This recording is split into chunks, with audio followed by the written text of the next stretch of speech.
कल्याण पश्चिम येथील काळा तलाव परिसरात व्यावसायिक वादातून एका तरुणावर जीवघेणा हल्ला झाल्याची धक्कादायक घटना समोर आली आहे। 2 जून रोजी रात्री सुमारे 11 वाजण्याच्या सुमारास काळा तलाव प्रमुख प्रवेशद्वाराजवळ ही घटना घडली।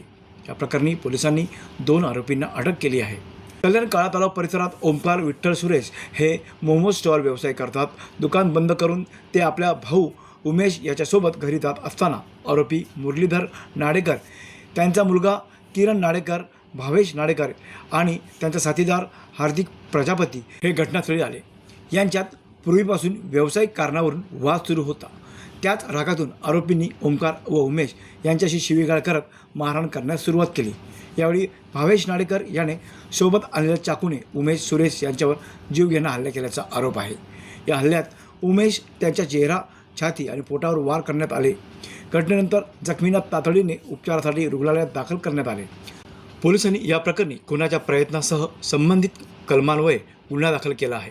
दरम्यान या प्रकरणातील 2 आरोपींना अटक करण्यात आली असून पुढील तपास महात्मा फुले पोलीस करीत आहेत। राहुल कांबळे, जनशक्ती, कल्याण।